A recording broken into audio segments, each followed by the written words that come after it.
So today I will be talking to Professors Robert and Elizabeth Bjork. They are based in California. They work at UCLA. We'll be chatting about memory, retrieval practice, cognitive psychology, and how people learn. Live from Abu Dhabi, this is The Breakfast Show with Kate Jones on Teachers Talk Radio. Tune in live on the Podbean app or desktop player. Just head over to www.podbean.com/LSW/TT Radio or search Teachers Talk Radio. Follow the hashtag TT Radio. Good morning, and I can see people are entering the studio live. Fantastic. One of the questions that's been put to me is, what is the topic today? Well, today the theme is memory, and this is something that I am very interested in. I've written a lot about this. I've read a lot about memory, cognitive psychology, how we learn, and two people that I always come back to, that I always reference. I've mentioned them in previous episodes of Teachers Talk Radio. If you've ever read any of my books, if you've ever seen me present, then you'll know that I quote and reference the work of Professors Robert and Elizabeth Bjork. And they have been doing work and research into memory for decades. And it was a real privilege to be in touch with them and dedicate my book to them. So Retrieval Practice 2 is a book that I have dedicated to the Bjorks, and they are not teachers. They are, they work in a lab in America, but obviously their research findings are very helpful for teachers. So if you do have any questions about memory, retrieval practice, please do write them in the chat box in the studio, or you can tweet me if you're listening to this through a stream. I'm at KateJones_teach. But before we get to that, I just thought we'd have a little bit of a recap. Last week I wasn't here. I went to a nice desert resort for a spa weekend. That was absolutely lovely. And now I have finished for the summer holidays. So have you finished, or how long have you got left? See, I teach internationally and we don't always have a half term, which is really tough actually. Come February, you really want to have that half term, but I suppose it's nice to finish early. So there's all sorts of pros and cons. I know people have got a few more weeks left in the UK, but do let me know. So that's it. My summer holidays have officially started. Although my summer holidays have officially started, tomorrow I officially start my master's in education. So no rest for the wicked, but this is something that I'm really looking forward to. I considered doing a master's straight after university. I went to university like most people do at the age of 18 after A-levels. I did 3 years studying history. And then I decided to do a postgraduate certificate in education. So I knew that I wanted to go into teaching. And then actually, probably throughout my career, it's been at the back of my mind doing a master's. I had this debate going on where I couldn't decide, would I do a master's in history? That was what I studied at university, and I'm a teacher of history. But actually, as much as I love learning about the past and the study of history and teaching history, I've decided to do my master's in education, and I'm doing an MA in education, evidence-based practice, and that's online with Buckingham University. So if you have completed a master's, and especially if you've done that whilst you've been teaching, I really would love to hear from you.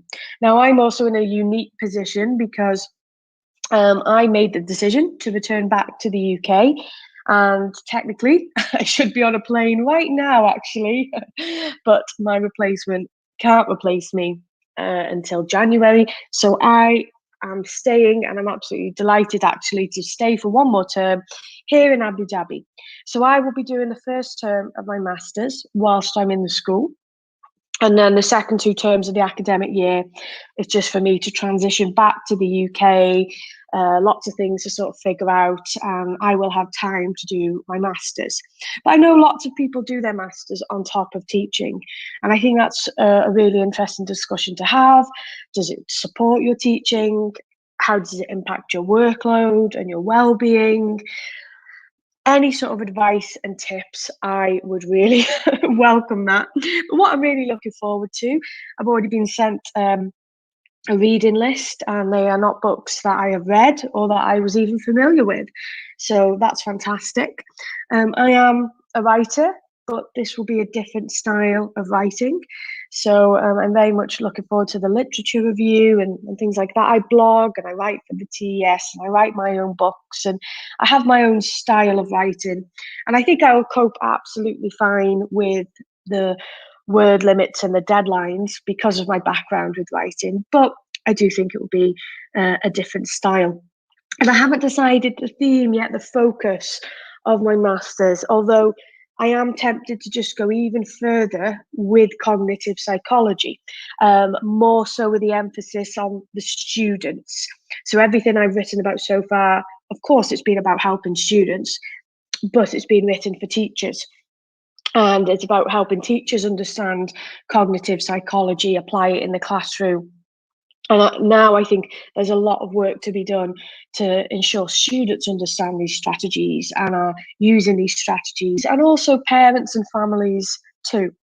So that possibly could be an approach I take. And I spoke to the Bjorks about this. They work at UCLA in California. They are very well known and established. I will share lots of their resources.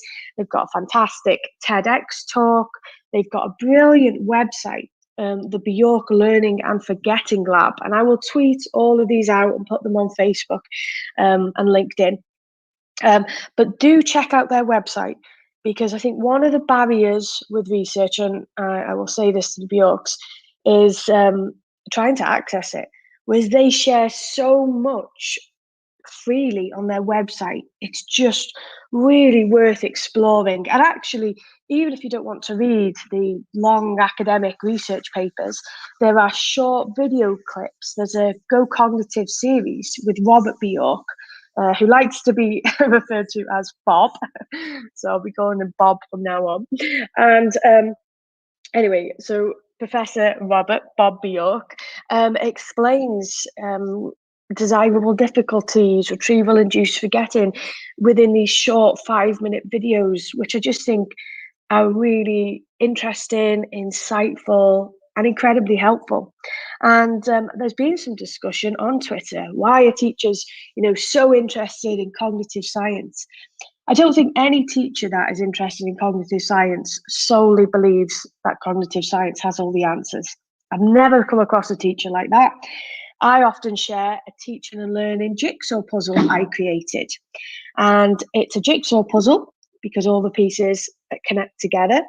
And I always say that retrieval practice is just one piece of that complex puzzle. Yes, I'm interested in retrieval practice, but there is a lot more to teaching and learning than that. There's also having a knowledge-rich curriculum, a love of learning, providing feedback and literacy and progress, behavior, relationships, routines. So I think the interest in cognitive science is a good thing, because for myself personally and many others, it has helped my teaching practice immensely. It has boosted my confidence as a teacher as well. All of these things are really, really good. So today, that is the theme. It's cognitive psychology, it's memory, and who better to talk to than what Dylan Wiliam describes the Bjorks as the world-leading experts on memory. Oh, and Nicola said, I'm sure you will love doing the masters.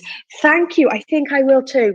I am very, very excited. There was an option to start in September or July. And because I'm staying in Abu Dhabi this summer, it was a bit difficult with all the travel restrictions. I thought I'd give myself a little bit of a head start. So that's really exciting. So as I've said, a little bit of a catch up so far. Welcome to people who've just joined us. I finished for the summer do let me know when you finish. I think Faye in Italy has finished. Perhaps it's just us international teachers that have finished in the UK. Keep going, you're almost there. I start my master's in education tomorrow. So excited about that.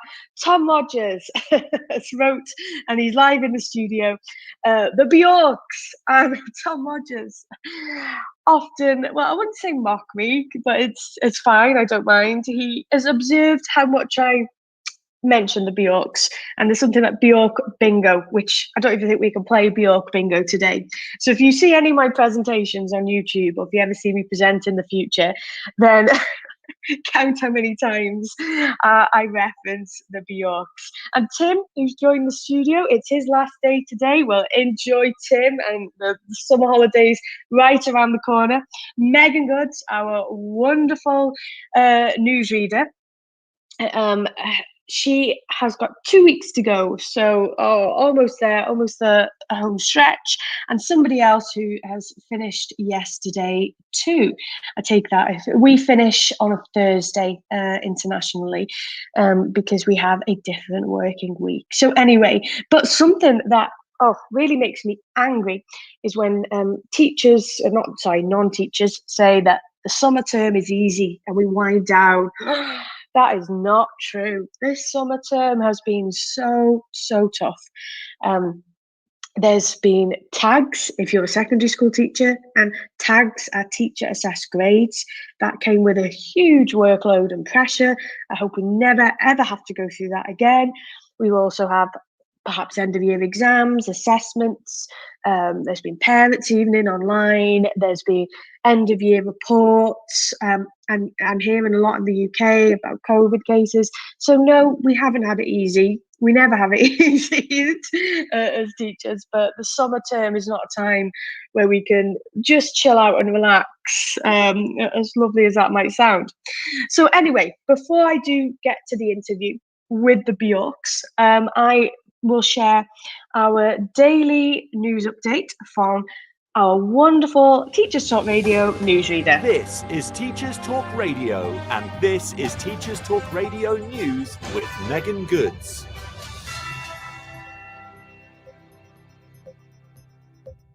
This is your latest Teachers Talk Radio News.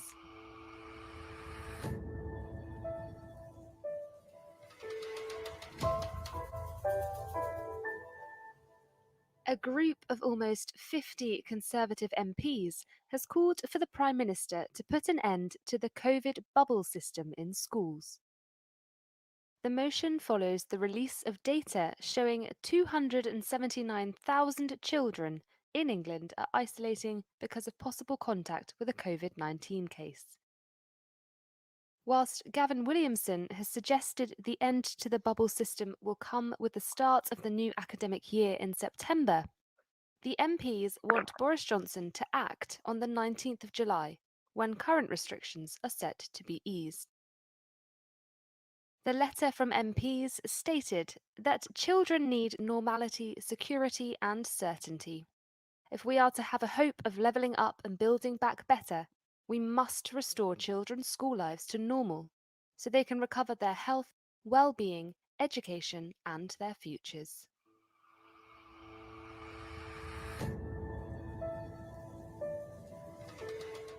Blundell School in Devon has been forced to make a statement confirming that a former teacher at the school and current Love Island contestant Hugo Hammond will not be returning to his role following his summer in the famous villa. Mr. Hammond's appearance on the reality show has sparked debate surrounding how teachers feel able to spend their free time and the expectation on teaching professionals to maintain a certain image outside of the school gates.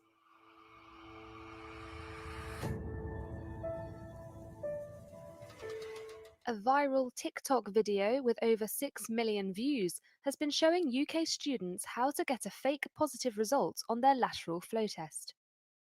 The user in the video experimented with lemon juice, kiwi fruit, and hand sanitizer to break the test into revealing a false positive. Whilst it is not thought to be a widespread issue, the video has led to calls for testing to return to schools to ensure accuracy. That was your latest Teachers Talk Radio News.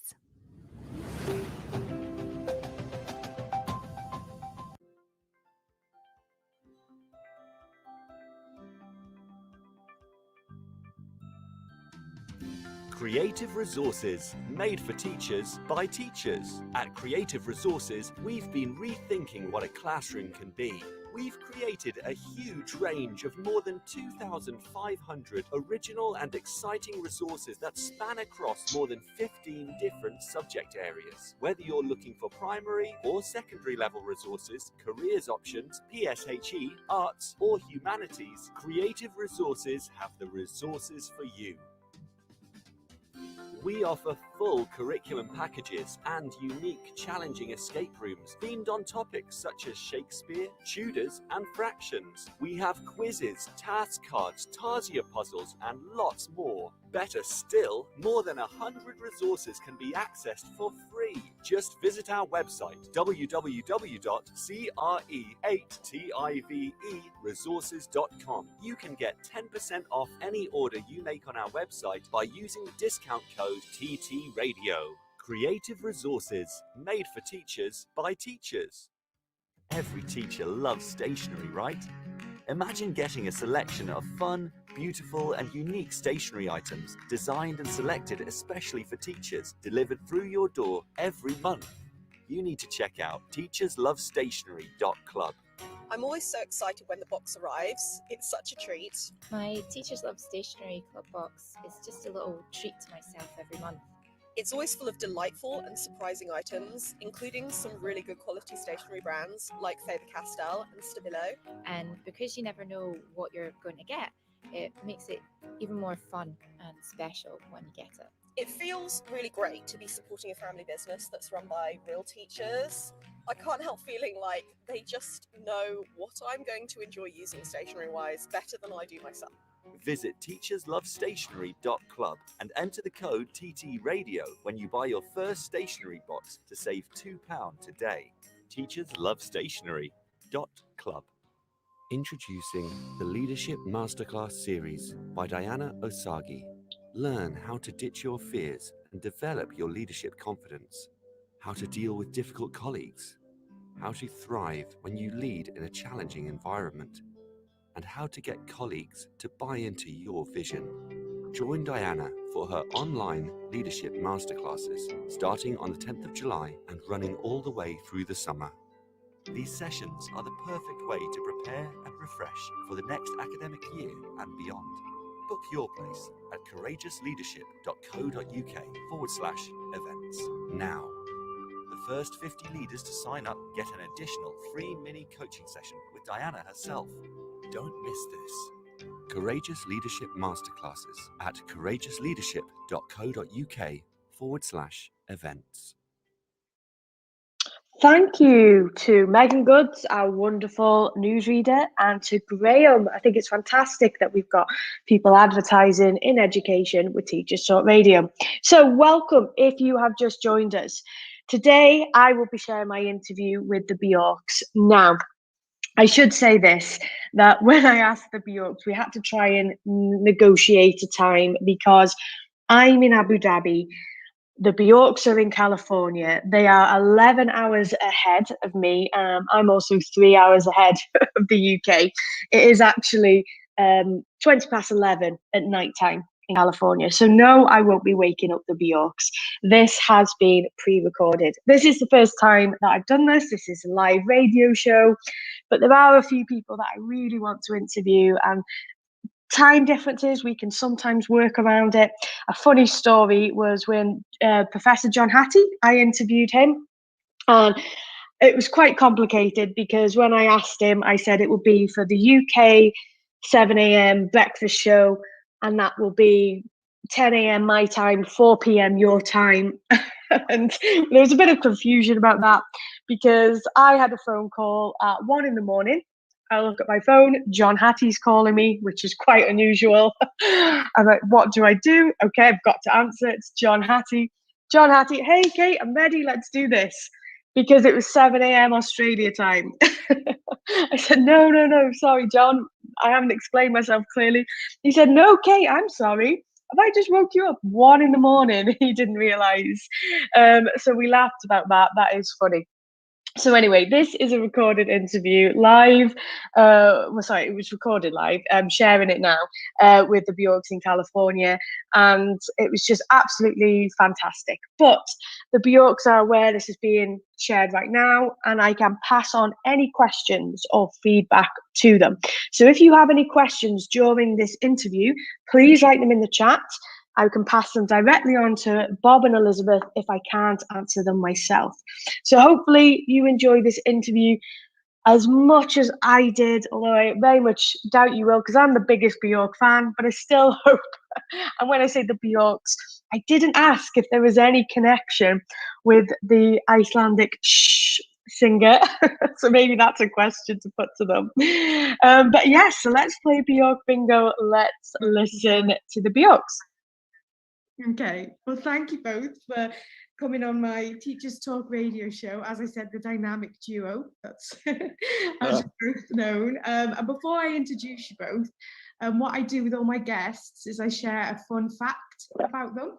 So I absolutely love your website, the Bjork Learning and Forgetting Lab, because sometimes research can be quite hard to find and it's behind a paywall, but your research papers are just there freely. And there's loads of great videos. But I did also find a presentation called The History of Bob. Oh, you found that one? Oh, wow. Yeah, Elizabeth did a lot of work on that one. Yeah, so that's where my fun facts are from. So, Bob, you have won a lot of awards, but you won the award for the friendliest smile in high school. There we go. And Elizabeth, well, this isn't my fun fact about you, but you looked in that presentation like a Hollywood beautiful film star. You looked absolutely amazing. You know, you're this college professor, and I honestly thought you were a movie star. But my fun fact about you, which I think this is a really big deal, is that your graduate advisor was Arthur Melton, and he's He was my advisor, yeah. Yeah, so I was probably one of his very last students. There may have been 1 or 2 after me. I'm not sure, but yeah. Yeah, because he's a big deal in terms of memory and his work with about encoding and storage retrieval. And so I've come across that name, Arthur Melton. So when I read that, I thought, oh, that's amazing. I was very happy when I looked at your the thing you sent us. On your very first slide, you had a reference to him because I didn't know that. Yeah, and he had a lot to do with establishing experimental psychology as a separate field. That is, early in the 1900s, often psychology was in with philosophy, and he had a lot to do with establishing that experimental psychology was its own field. It was an actual science and shouldn't be grouped with philosophy. In a philosophy department. And then during the Second World War, he headed the entire kind of research enterprise related to human factors in the design of equipment and so on. And a lot of those principles are still govern the design of equipment. And almost every prominent psychologist during the Second World War was working under his direction. Anyway, we could talk about Arthur Melton for a long time. Oh, I really like that connection. So yeah, I could give you, I don't know where to start with your introduction. I read your CVs, which are about 22 pages long, because there's so much you've done and so much research, so many awards, but you're both at UCLA. You've been there since 1974, distinguished professor, Bob, and you're professor, senior vice chair of psychology. So your colleagues, as well as a married couple, the psychology power couple, dynamic duo, it's amazing.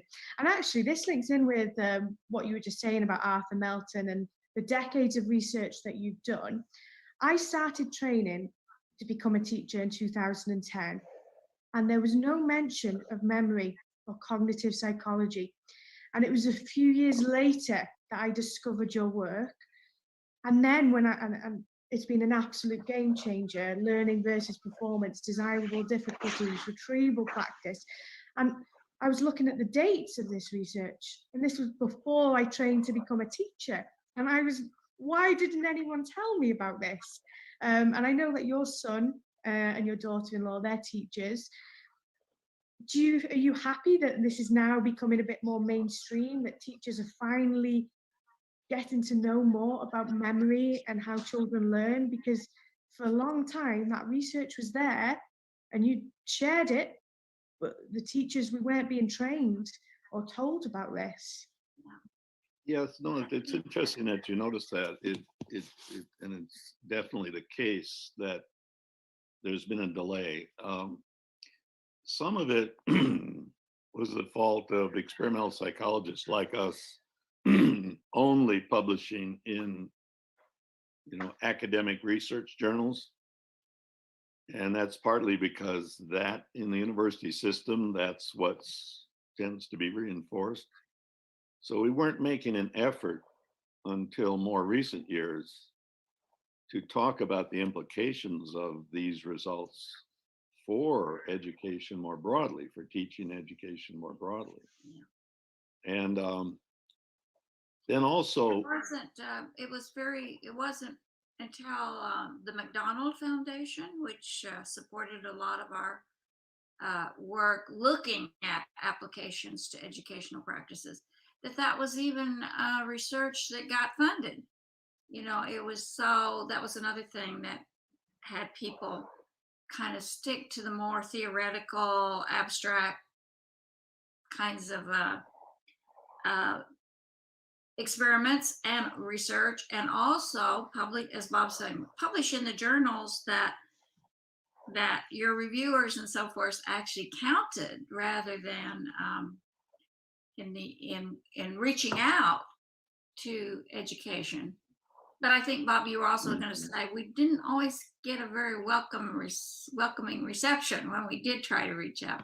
Yeah, because in some ways it was understandable, because people in the classroom confronting with the daily realities now, from their standpoint, these researchers in universities using very simple experimental tasks and stuff are going to tell them how to teach, like where the realities of the classroom in the early grades and whatever may be something that these university researchers don't really understand.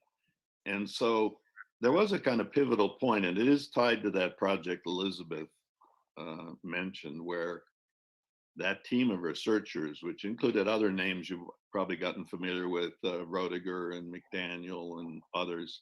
Yeah. Part of the conditions was of that funding, we would make an effort to convey these results to the general public. And now, of course, there's a set of books, not least yours, that are really, I think, having a big impact. They're reaching the broader world of parents and teachers and so on. And it's been interesting historically to just look at the changes. Yeah, well, it's the gap between the academic and the teaching community. The fact that we're here talking now, it shows that gap is closing.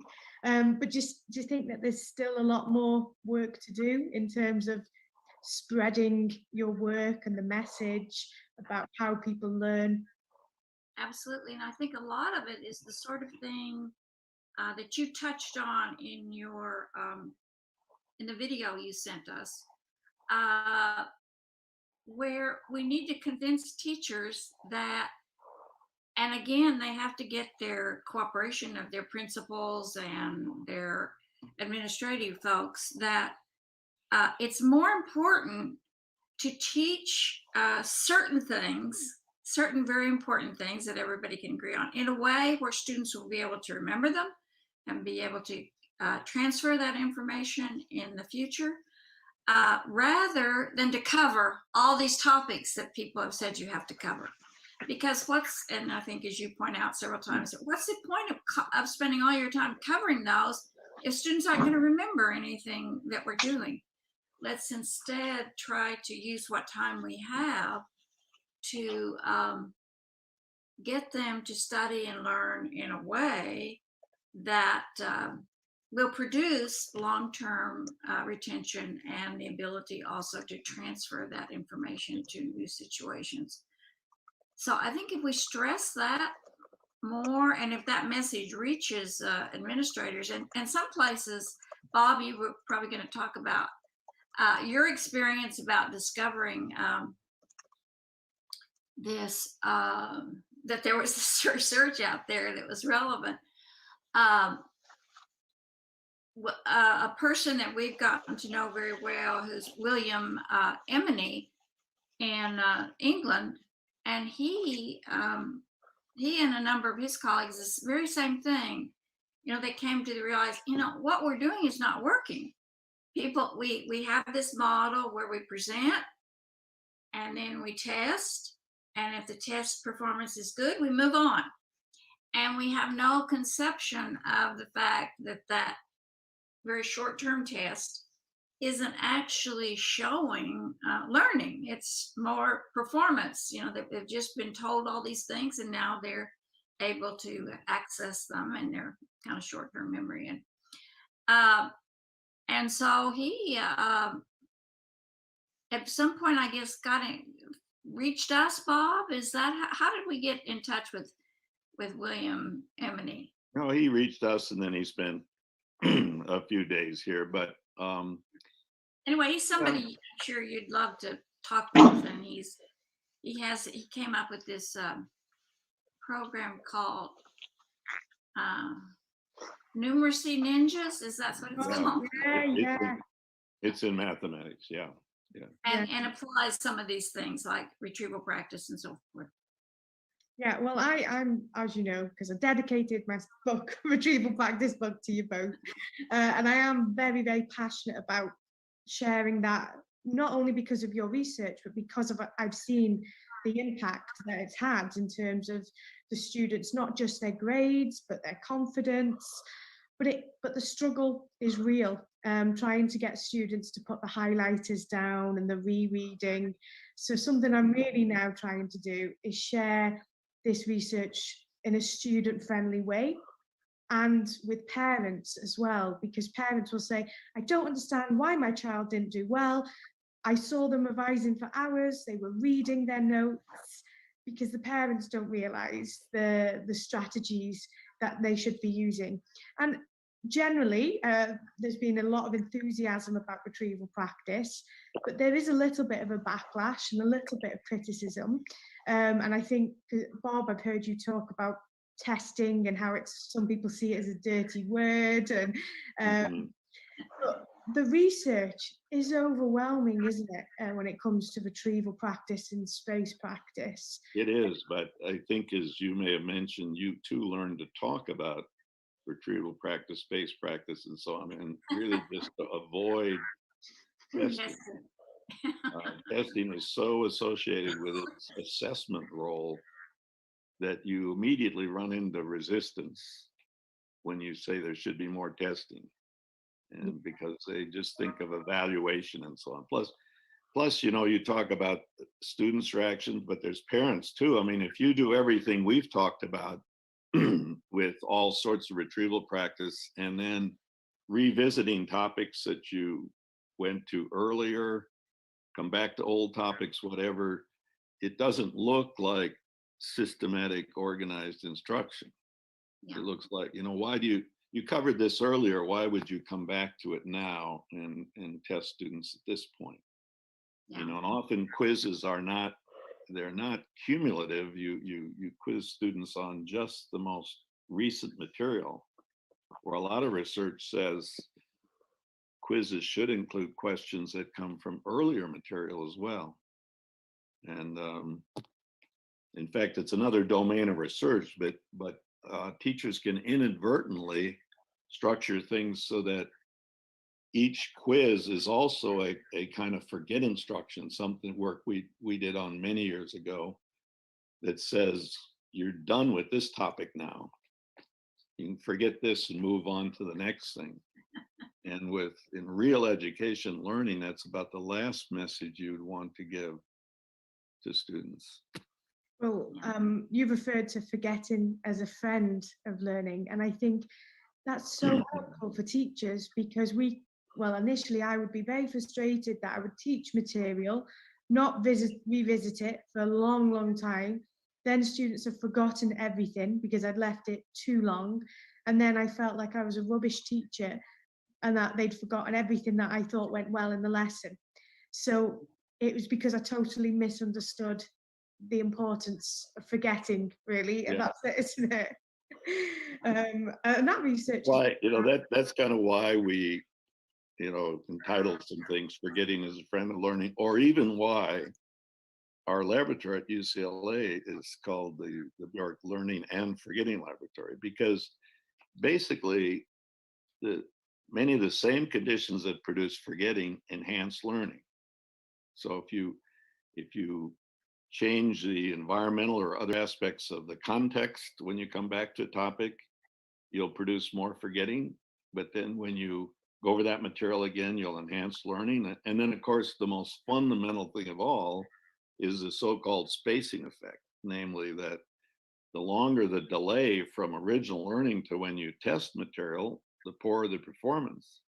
Yeah. But if you don't test, if you re-present and restudy, delaying enhances long-term learning.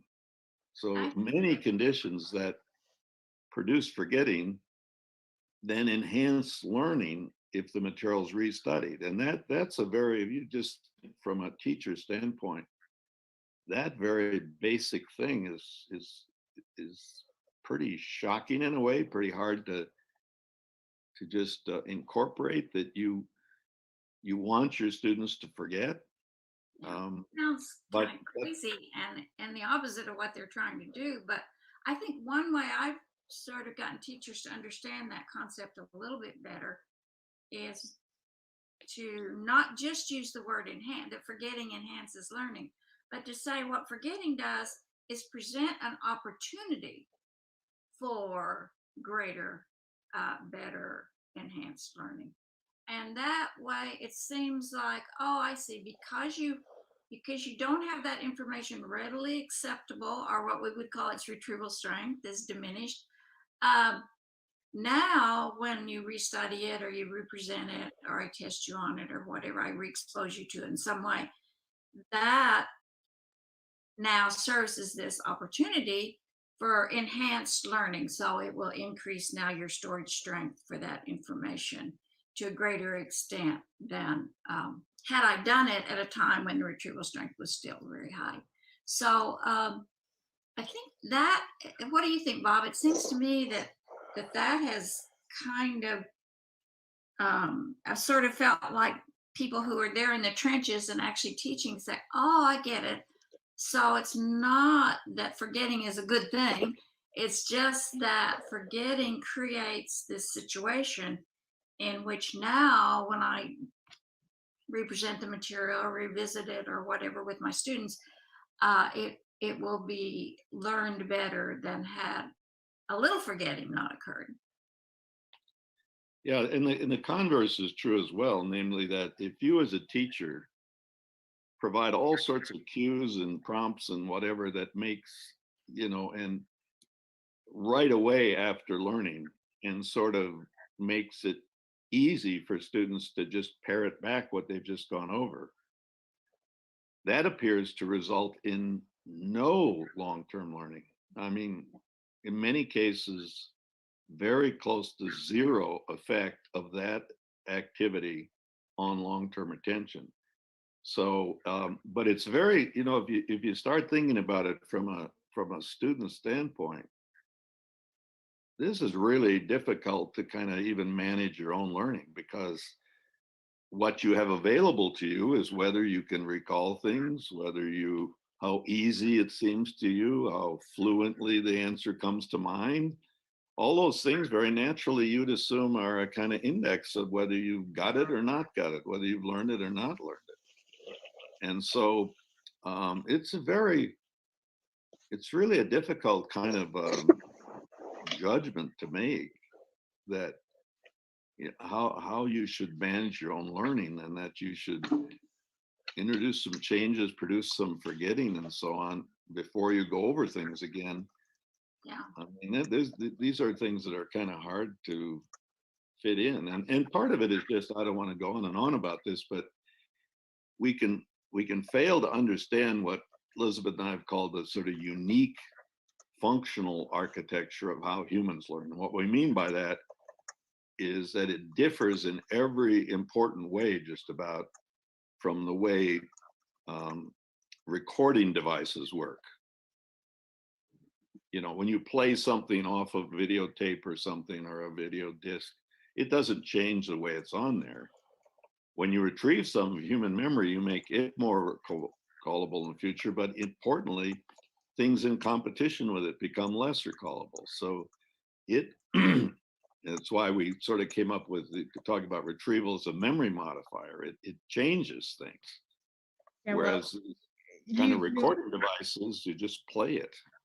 Yeah, using your memory shapes your memory. Yeah. I always quote you on that one.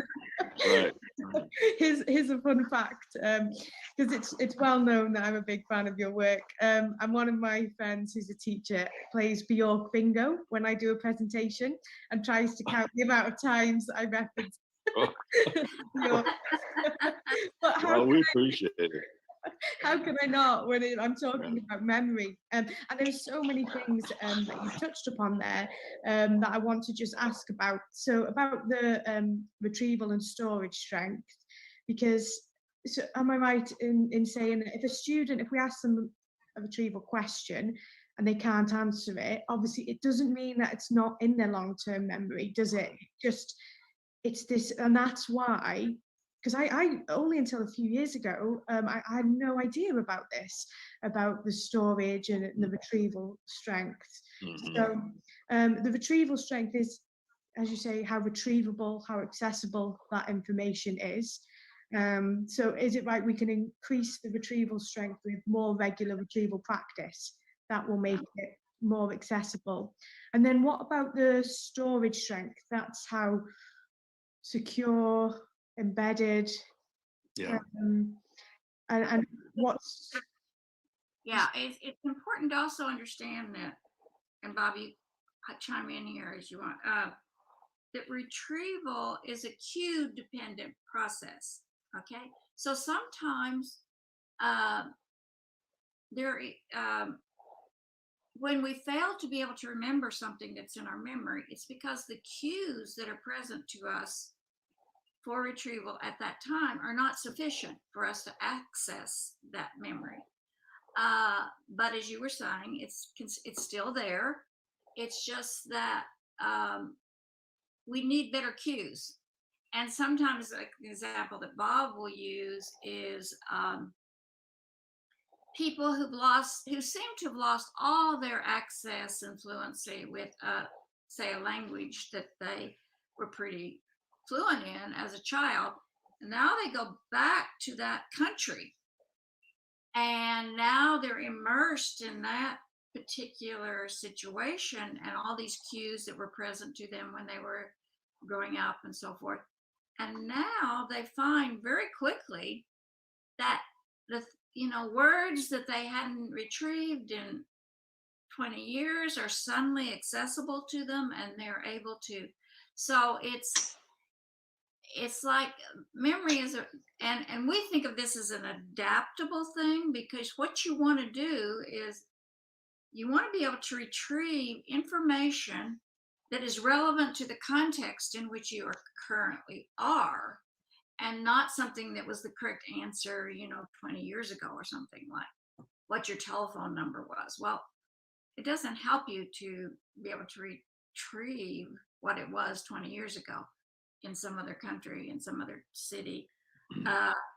So this, what we refer to as the adaptive quality of forgetting, is that even though that information isn't lost it's still in your long-term memory, it's no longer accessible with the current cues that you're being exposed to in your life. But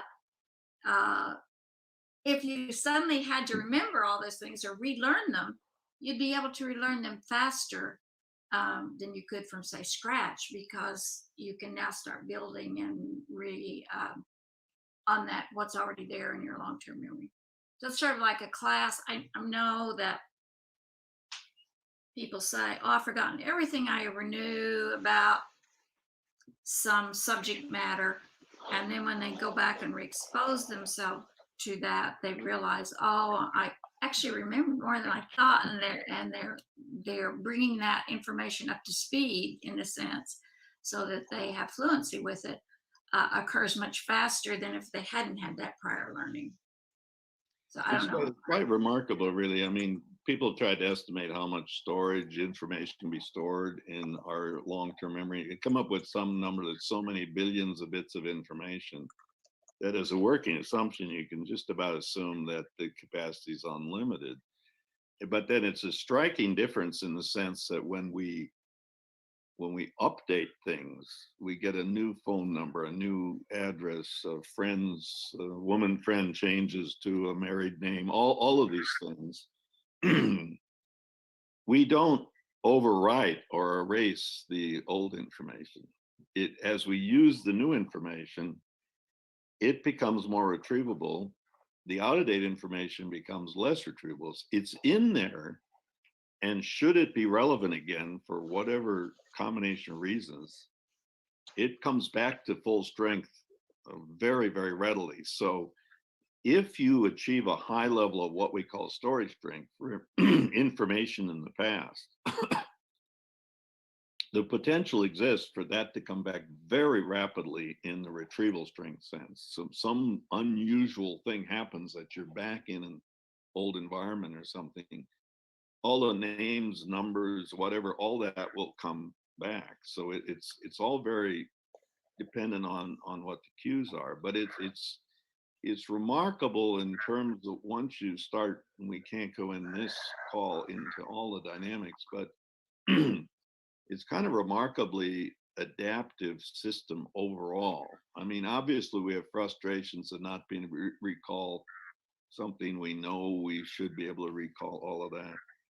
But in contrast to, again, something like recording apparatus, it really works very well. But it does have, from an education standpoint, it does pose these problems that you've experienced and any teacher's experienced of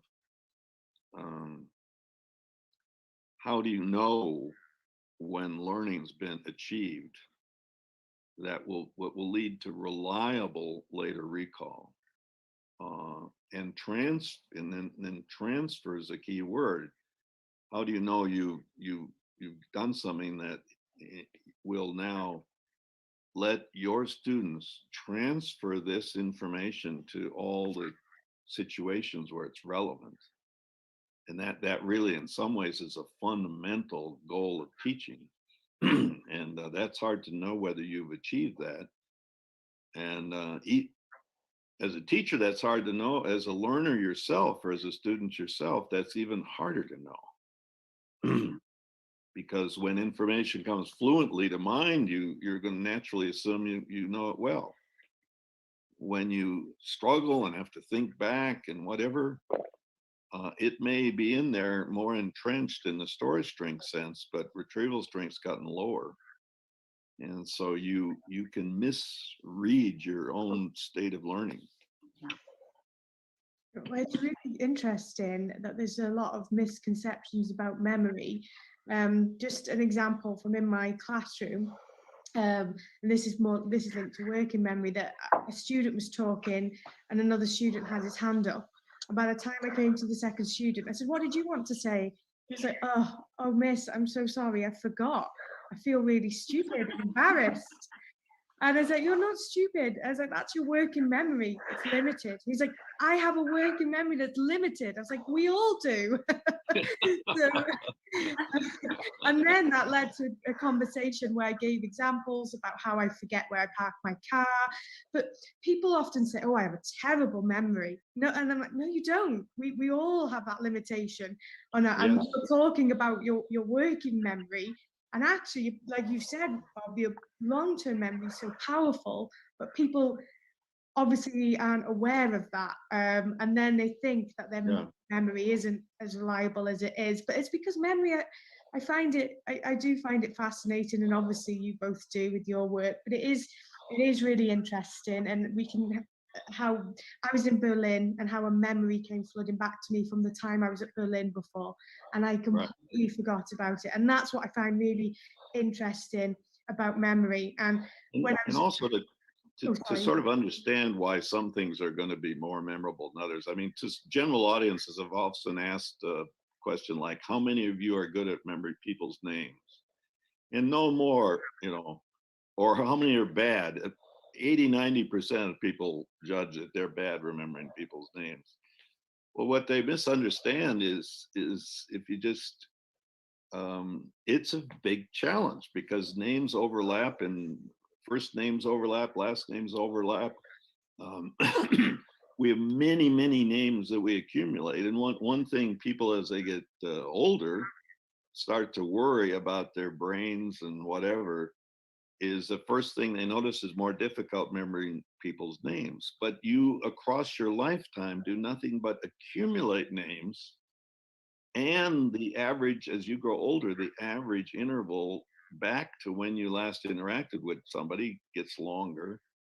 And so the thing is, it should get harder, and then is it even more of a challenge than it should be as you get older? But all of the kind of principles of retrieval practice, interference, and so on apply in a very direct way to remembering people's names. And unless you encode the name in some meaningful connection, and in fact, you don't even have to be trying. So like, people sometimes ask me about the name Bjork. Well, how's that spelled? And I say, well, it's B-J-O-R-K. Well, why isn't it Bjork? Well, that J is kind of like a Y. It's a Scandinavian name. It's like in the word fjord. Now, when you're having that talk, they don't have to be trying to remember your name. That is engaging the kind of processes that will lead to the storage and later recall. Anyway, we don't want to get into name learning too much, but often people are really interested in that. Well, it's a thing that people are very worried about. And as Bob says, particularly as they get older, they get more and more worried about it. But the other thing is, I don't think people appreciate just how much learning names is a difficult memory task for anybody. Because it's just an arbitrary label. I mean, there's nothing about, you could not look at me and say, oh, that person should be an Elizabeth. I could be any number of other names. And so there's no, and now Bob just gave an example of how you could sort of associate a particular name with him. And also, this thing, you I know in your video, you talked about walking into a room and suddenly realizing, why did I come in here? And a lot of people think that that's a sign of aging and losing your memory skills. But it's, teenagers do that all the time. We observe this in our own kids, and I think teenagers probably even more than aging people, because they've got so many, thoughts in their head. But it's because you think of, oh, I need to go get that, whatever it is, that book that I left in that other room. But then on your way to that room, all sorts of other things occur to you, or you see other things. And so all of that pushes that out of grabs your attention, pushes that, your reason for going to that other room out of your short-term memory. And so when you get in there, you suddenly realize, oh, why did I come in here? But then usually, we're able to get it back. But I remember observing that in our son, Eric, who's actually a brilliant student and everything, and he would do that countless times. And I almost think it's the more you're thinking about different things and sort of the richer your cognitive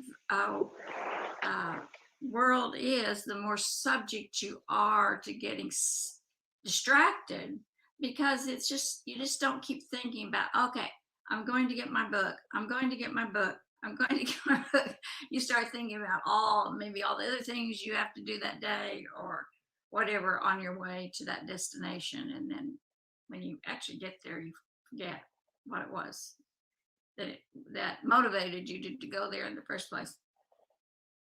But and you can shut me off and ask questions at any time, but there are two strategies that I think you should know about that you didn't, and maybe you do, but you didn't mention in your video, that we've been researching lately. And one of them is not only to use retrieval practice following your study of information, but to give what we refer to as pretests.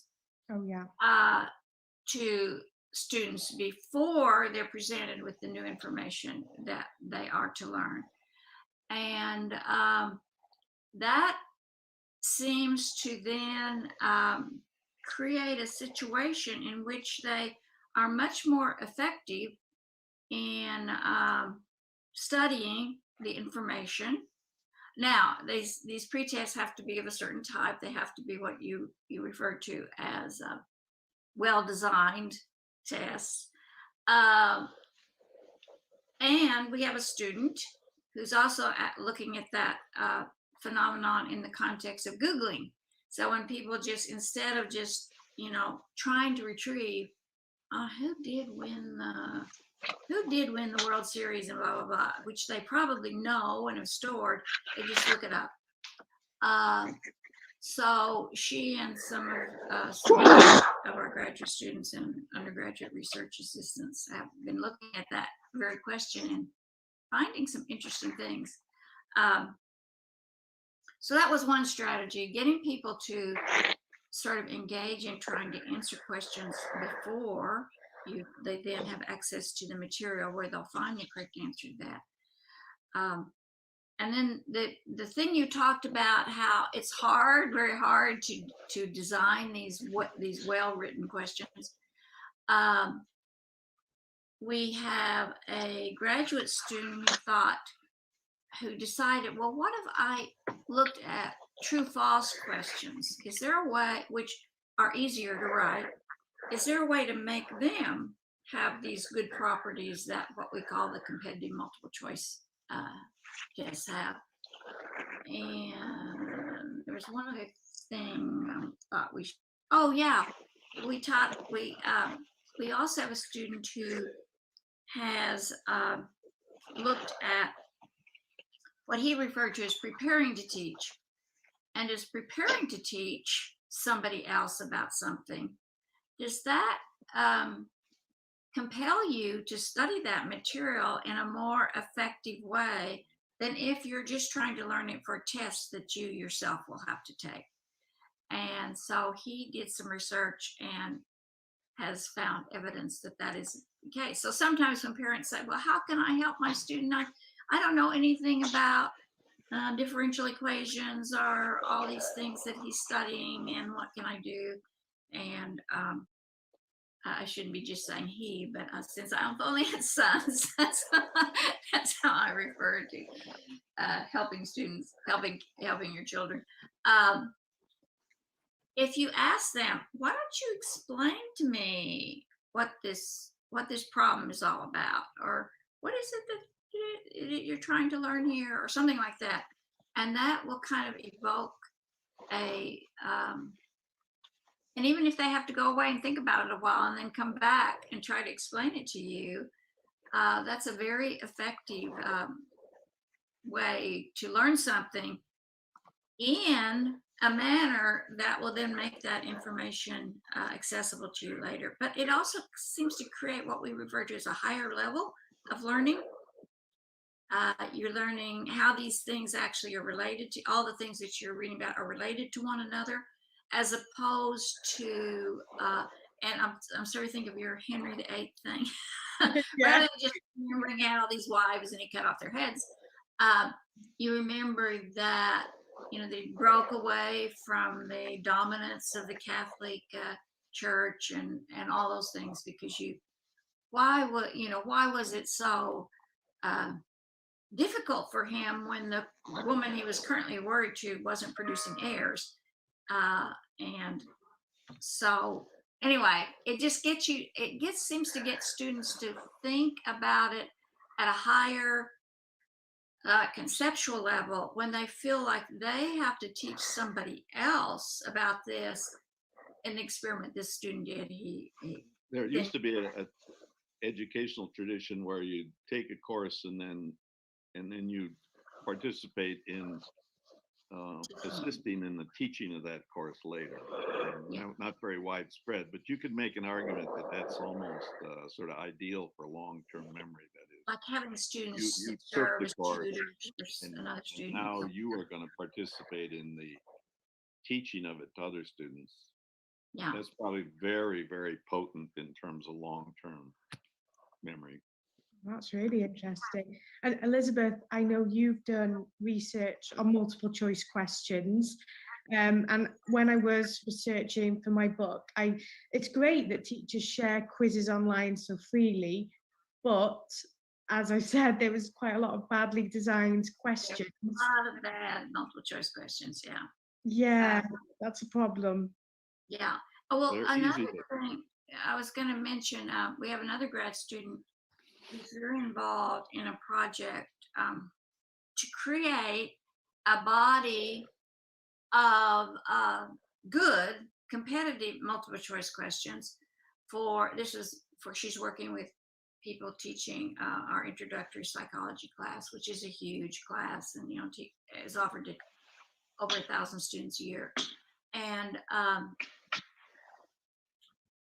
And what she's finding is that if you make all of these good questions, these well-designed questions available to them, students will use them as preparation and also as a way to study what they've already learned, or to convince them about the material they've been exposed to. Do they really know it or not?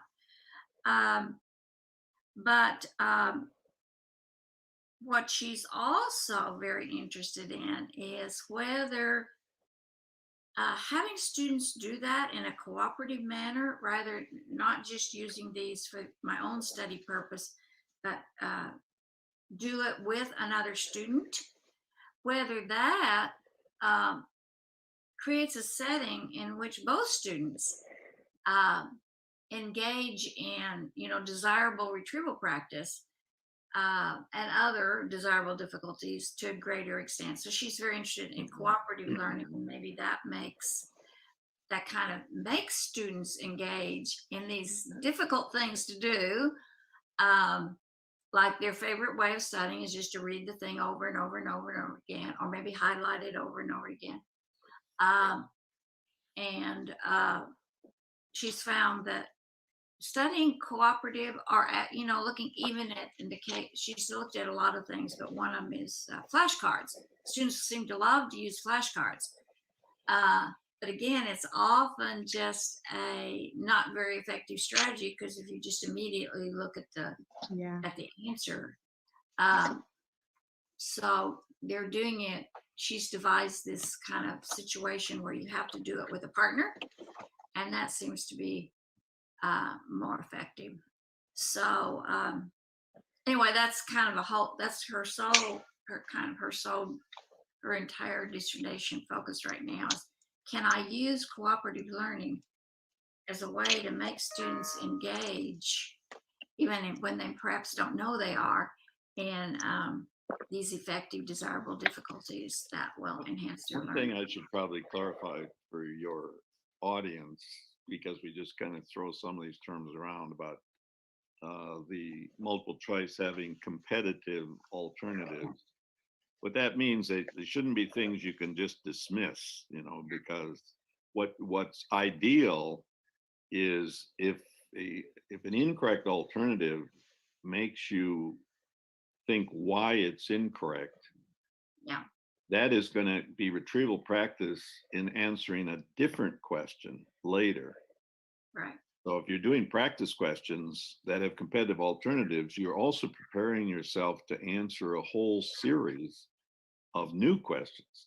And that's really important, because when teachers, at least in the university environment, give out a practice quiz, very seldom do those questions, are those the ones that are on the later exam.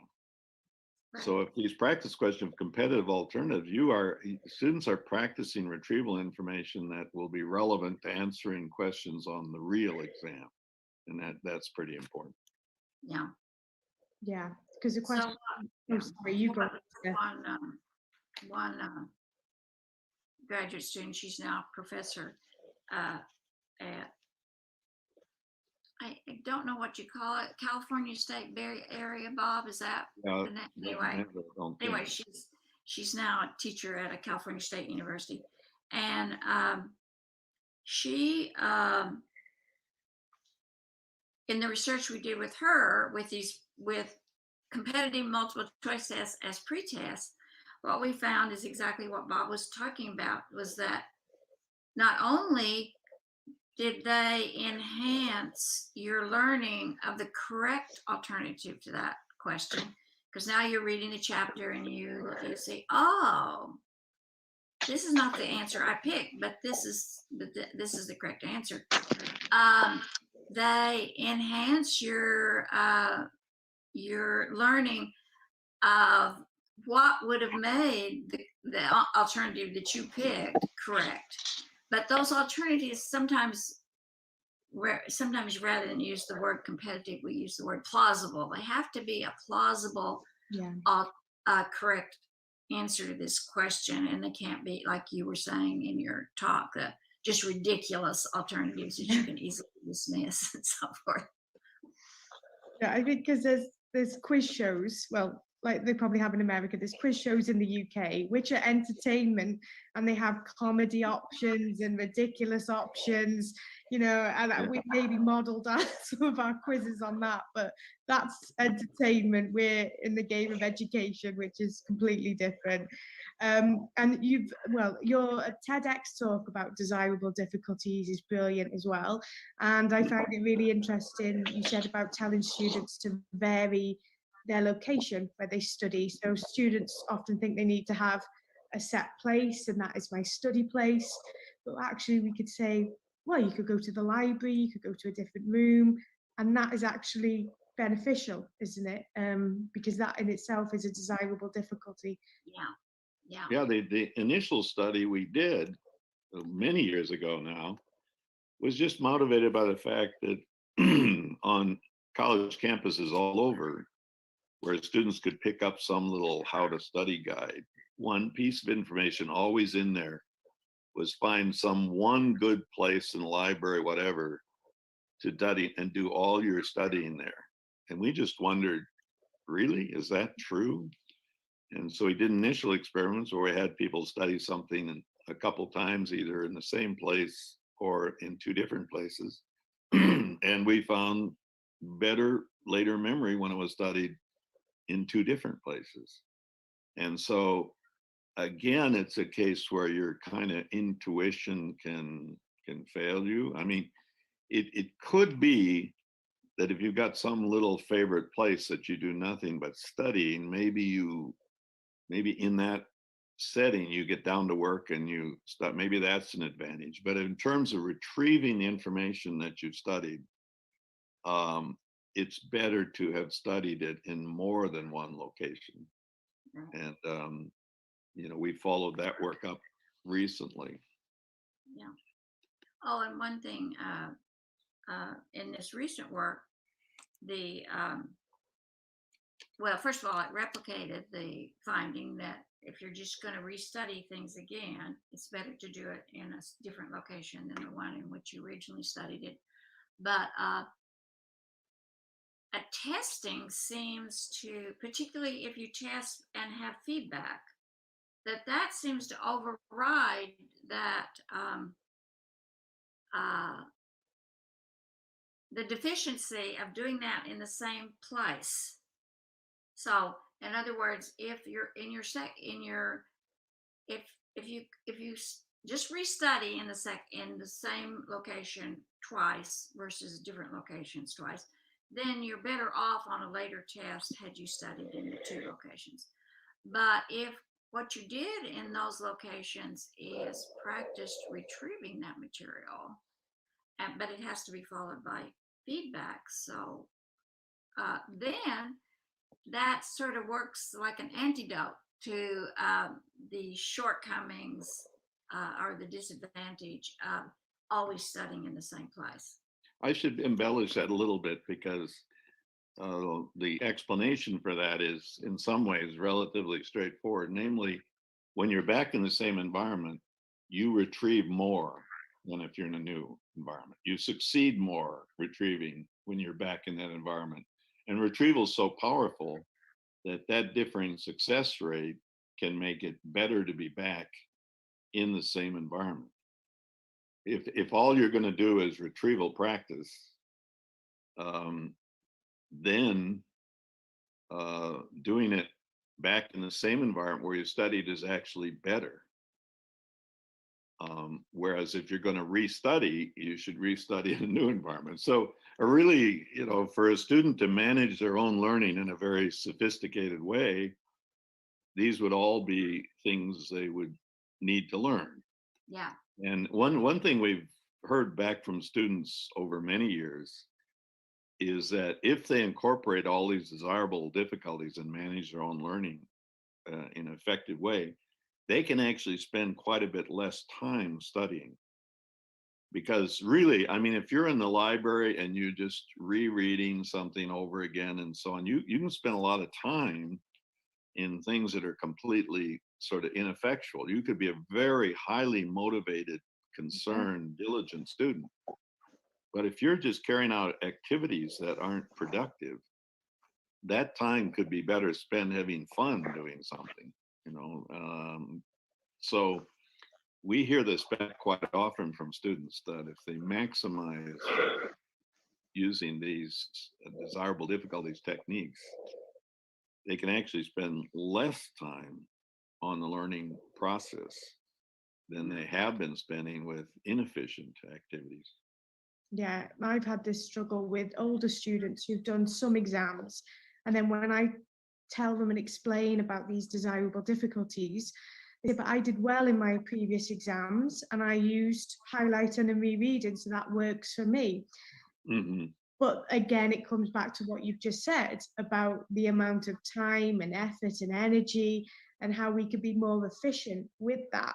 So I am on a mission. I'm writing a book for students to try and explain these strategies and these techniques, because I quote you all the time, but you've said about learning how to learn and how it's a survival skill. And I use retrieval practice myself as a teacher when I have to teach history, a new sort of period in history that I haven't taught before.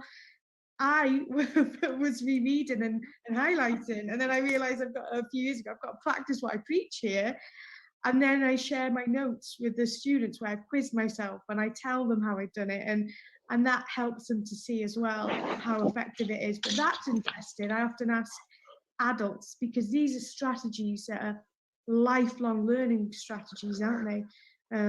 So I take your students, you encourage them to use these strategies as well.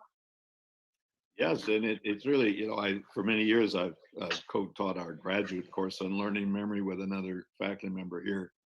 And we have them do several thought papers during the course that aren't really graded, but just think about your own situation. And the initial one of those is always after we've gone over desirable difficulties, we ask them to write a paper in which they assess their own learning activities up to this point and what's been good and what's been bad about what they've done. And those papers are always great to read, but one thing students end up expressing, and kind of relevant to what you just mentioned, is they've been super successful. And now you're saying, well, this thing you've done was not optimal, whatever. But there's this win, stay, lose, shift kind of thing. They've won with what they're doing. And so what's their motivation to change? Yeah. And there's a special issue of a journal on desirable difficulties that where Elizabeth and I wrote a commentary, but a number of those articles just addressed the difficulties of changing your own behaviors. And it's kind of like we thought early on when these results were so clear and they seemed to have such importance. We just thought, well, we'll tell people about desirable difficulties, and then they will change everything and become better learners. That looking back, that was so naive. We now even just laugh about it. That we just tell them, and okay, they'll change everything. But how to get it?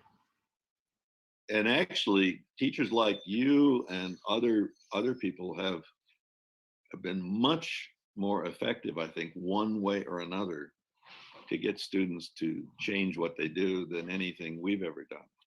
Yeah. And I think was just going to add that I think that's why it's so important that teachers in K through 12 are teaching these strategies and this better understanding of how the human memory system works. Because by the time, as Bob said, they've successfully, now not all students succeed, but for those who do succeed doing what we would refer to as these less effective strategies, they're very loath to change. In fact, they're fearful. I mean, we speak to a bunch of what we call learning assistants each term here, who are, they're students who have done really well in a particular course, and now they're helping the freshman and sophomore who are now struggling with that course. And, they're not involved in evaluating the student, but they're just in, and when we talk to them about desirable difficulties, a frequent thing is just what your students are saying. Well, I'm afraid to try something different now because I've gotten where I am. I'm, a honor student. Why should I'm afraid to risk doing something different. So I think if they start engaging in these practices much earlier, yes, there wouldn't be that resistance. Yeah. So, to some ways, one message there is this does need to move into earlier in the educational process. And we get these remarkable stories from teachers who, in very innovative ways, not least you, but in very innovative ways have incorporated these kind of principles. And the earlier the better, as far as a student having this kind of toolkit to manage their own learning. Yeah, absolutely. And your work, I'm glad this is a radio show, because honestly, I'm just like filling up. I'm so emotional talking to you both, because your work with desirable difficulties, learning versus performance, retrieval practice, space practice, it's completely transformed my teaching and transform my students' learning. And that's why, I'll keep going like you and spreading the word and the message with anyone who will listen to me. But it is tough. And I absolutely agree. I say this all the time to colleagues and students. We tend to focus this on exam classes. And I say, no, let's take it back when they're younger, so that this does become a habit and a learning routine. And that we don't have to try and claw the highlighter out of their hands, because it's really, really tough. And even still now, where students I've explained it to, but it comes back to everything you've written about with the rereading and the highlighting. Well, there's not much mental effort involved in that. I can see why a student would prefer that, because they sit there, they reread, they feel familiar, the fluency. And then testing yourself can be challenging. and it makes you think really hard, and it's more effortful. But that is what is effective about it. And actually, I do say to my students about how rewarding that can be. There's a program in the UK called University Challenge that is known for having very difficult questions. And if you answer one correctly, it's like, yes, I'm so proud of myself. So there is something really satisfying about being able to, well, not Google it and remember it and recall that information. But you've got to get over these desirable difficulties and No, challenges. sometimes I think game designers may understand something that we've been slow to understand, because if you take these modern era of games, they have levels, and and so only when you get somewhere can you advance to the next level of difficulty. But I don't think in that case, in that context, I don't think students have any interest in going back to the easier version. Yeah. Somehow there they embrace the difficulties and they're excited when they can go to the next level of difficulty. So I don't know what these people designing the games might understand Well, that I we think don't. some of it we need to. You were saying like highlighting is this very non-stressful, and we have done research. There are ways you can highlight that actually make it Yeah, be more. it's how you do that. Yeah. It doesn't expose you to any failure, Yeah. whereas retrieval practice can. And what we need to teach students is that failure does not mean something negative about you. It just needs to be interpreted as, oh, here's an opportunity for me to learn something better that I thought I had already learned well. So treating failures as presenting these opportunities for greater learning, and the athletes who have learned this, start improving so much better if they treat when they weren't quite successful in whatever it is they're trying to do as, okay, well, what was it that I was doing wrong? Oh, yeah, okay. And it creates an atmosphere, a context in which you are now going to learn more effectively. So a failure is really an important part of the learning process. It's not just showing that it's not working. Yeah, it's like the gaps in your knowledge, so to speak, and closing the gaps. And how do you know you've closed it? More retrieval practice. So it's just, yeah, we're getting there. We're getting there. But I realize I've taken up an hour of your time, and a huge thank you, not just for this morning, but for everything, for the emails, for helping me with retrieval practice, your fantastic website, research. It's incredible. And you're still going, you're still researching. So I didn't mean to sound shocked by that. But you don't know when to quit. Yeah. I'm very excited to see, what else you've got to publish, what more I can learn about memory from you both. And your son must be the best teacher in the world. He's memory experts as parents. So that's incredible. So once again, thank you very much. And I will. Our son has a lot to learn from your book, and we're going to send it to him. Oh, they are on the way. Yeah. Every teacher loves stationery, right? Imagine getting a selection of fun, beautiful and unique stationery items designed and selected especially for teachers, delivered through your door every month. You need to check out teacherslovestationery.club. I'm always so excited when the box arrives. It's such a treat. My Teachers Love Stationery Club box is just a little treat to myself every month. It's always full of delightful and surprising items, including some really good quality stationery brands like Faber-Castell and Stabilo. And because you never know what you're going to get, it makes it even more fun and special when you get it. It feels really great to be supporting a family business that's run by real teachers. I can't help feeling like they just know what I'm going to enjoy using stationery-wise better than I do myself. Visit teacherslovestationery.club and enter the code TTRadio when you buy your first stationery box to save £2 today. teacherslovestationery.club. Oh, wow. I hope you enjoyed that interview with the Bjorks. And what is incredible is their wealth of knowledge. None of those questions were sent to them in advance. And actually, some of the questions I asked, I hadn't planned to ask. They just came up naturally. And the fact that they can just talk about with this research and their work with ease, they're so intelligent, but also so helpful. And that was a real privilege for me. So there's been lots of interesting tweets and feedbacks in the chat. Thank you as well for that positive feedback. Dorian Brown has been tweeting and writing about the importance of sleep. Absolutely, there's a lot of impact on sleep, on memory, and I would recommend, to find out more about sleep, visiting innerdrive.co.uk. There's infographics, there's research, there's blogs. So that's with Bradley Bushkin and Edward Watson, previous guests on Teachers Talk Radio. And thank you, Annabelle, for saying a great interview. Yes, absolutely. Some people had said to me, they weren't that familiar with the Bjorks. Others were very familiar but hadn't heard them speak, or they'd had heard the Bjorks speak before. I've tweeted out links to their website, the Bjork Forgetting and Learning Lab.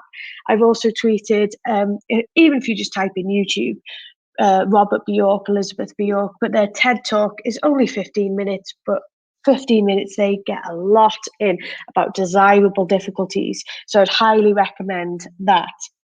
Yeah, thoroughly enjoyed it. There was also a question about feedback. Another previous guest was John Hattie, and we spoke about feedback. And feedback is obviously incredibly important, incredibly powerful. There is a new report, a guidance report published by the Education Endowment Foundation that is free to access on their website. So I'd highly recommend checking that out. So before we leave, as I said, I've just absolutely loved that interview, loved listening back to it. I just want to give you a reminder about some of the shows coming up today. We have Charlotte Marshall on at the later time at 12 o'clock. And Charlotte will be talking about CPD and CPD that has helped us. That's always an interesting conversation. Then the Drive Home show at 4 p.m. we have Alfred Beach, and he's talking about arts and education. And I follow Alfred on Twitter, and he is very musical, creative. He's the dancing teacher.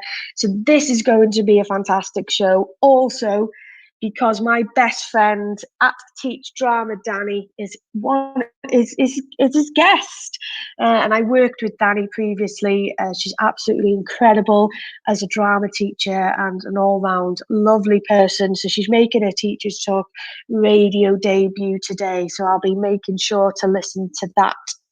So thank you very much. Thank you for all the comments.